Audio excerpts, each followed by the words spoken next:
Ladies and gentlemen, what's going on, guys? Sergeant Moose here, back with another The Texas Chainsaw Massacre video. And in today's video, guys, we got some patch notes to talk about, man.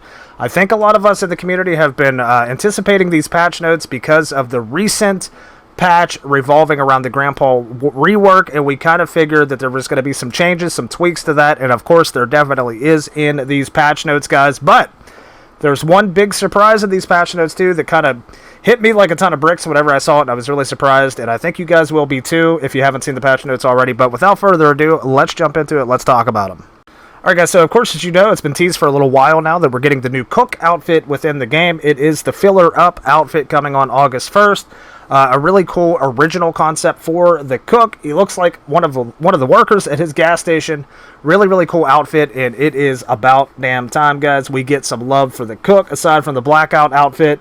Cook has a new outfit coming on August 1st. It is $2.99 as per usual. Now, the big thing I want to talk about, guys, the very surprising thing, is we have the museum mode. That is right, guys. It is no longer a myth. It is no longer an urban legend. We are getting the museum mode within the game on August 1st. So that caught me by a big surprise, guys. I was not expecting that. I thought there was going to be a little more marketing for the museum mode. I thought they were going to talk about it at least for a few weeks, maybe throw some trailers in or something like that of that nature. But no, they're just dropping it on August 1st, which is perfectly fine for me because we've been looking forward to this mode for a long time. Now, the description for the museum mode says, freely explore the mad and macabre of the iconic family house. Along the way, you'll discover puzzles and facts pulled from the history of the Texas Chainsaw Massacre, but will you survive? And what will be left of you? Players will find museum mode in the main menu in the game. So it's exactly like it states, guys. Of course, you know, this has been a tale that we thought was told many months ago regarding the museum mode. I was actually questioning if it was ever even going to come to the game.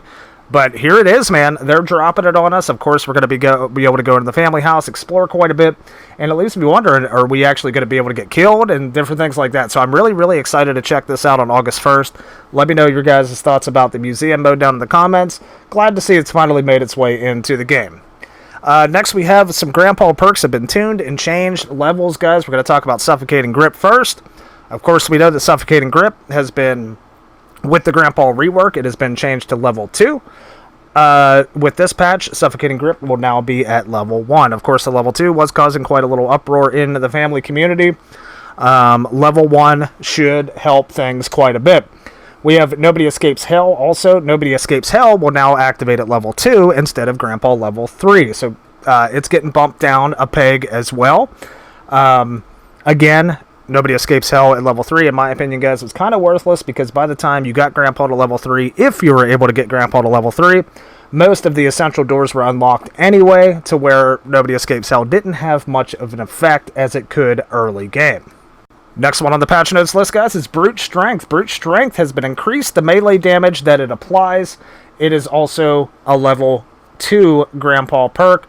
It does not say the percentages here for Brute Strength that has changed. Maybe it's further down the patch list. We'll get to that, but Brute Strength is getting a slight buff as well. And another buff coming in is Swinging for the Fences Grandpa perk. Reduces stamina consumption on melee attacks by 25%. It previously was 20, so it's getting a 5% buff as well. Suffocating Grip is getting a buff. Of course, we know the grapple meta within the game. Suffocating Grip is a very useful perk right now, so it is getting buffed up to 25% instead of 20 to make grapples easier to win as family. So, you know, the victim, consistent grapple meta, you're going to have to think about that a little bit now, especially with Suffocating Grip being unlocked at level 1. It's probably going to be a little bit tougher to win them close encounters as victims. Next, we have Exterior Alarms, guys. I know this is the main one that's on everybody's mind. What's going on with Exterior Alarms? So it is important to know, guys, Victim Mains Rejoice. Exterior Alarms is not getting taken off of level 3. You're still going to have to get level 3 to get Exterior Alarms, but it is getting a pretty substantial buff. It is getting buffed to 10 seconds that the doors are going to be visible. Doors and gates will be visible instead of 5. So that time that those doors are visible is going to be doubled. And of course, that's going to help out family mans a lot because, you know, in the blink of an eye, you turn your head, you can miss those exterior alarms sometimes. So that's a good change there. As far as the level 3, it still stays at level 3. We'll see how that works. But now it looks like it's a move in the right direction, especially with suffocating grip. So we'll see how it goes with exterior alarms. Again, nobody escapes hell, guys. We know it got bumped down a peg to level 2. It is also being buffed by 5%. So the locks are going to be 5% harder. Or actually, I apologize, guys. It is 10%. So instead of the previous 40% harder to unlock doors, it's now going to be 50% harder to unlock the locks. So nice little change there to Nobody Escapes Hell. That is, of course, if you can get Grandpa to level 2 to get it activated. Of course, blood builds are going to be a huge thing, trying to get Grandpa to level 2 before victims can get those essential doors unlocked, of course, with all the fast hands in the game, high proficiencies, and connies. Next, guys, we have the Excited Grandpa. Also has been buffed to 25%, down from 20, or should I say up from 20%. So the delay, whenever Grandpa screams, when you have Excited Grandpa going, is going to be a little bit faster, which is cool. I always really enjoyed Excited Grandpa. Really like having that perk in the game. We have tuned Don't Have All Day Grandpa perk. We've tuned the Grandpa perk Don't Have All Day. Stamina drain while sprinting is decreased by 25%. That is up from 20%, so a slight little buff there to Don't Have All Day Grandpa perk. And also we have the Victim's Inventory and Hand Traps. Again, as I mentioned in one of my previous videos, this was my good buddy, the Evil Dead guy. He was running around as a Julie, I believe, and he ended up with a hand trap in his inventory.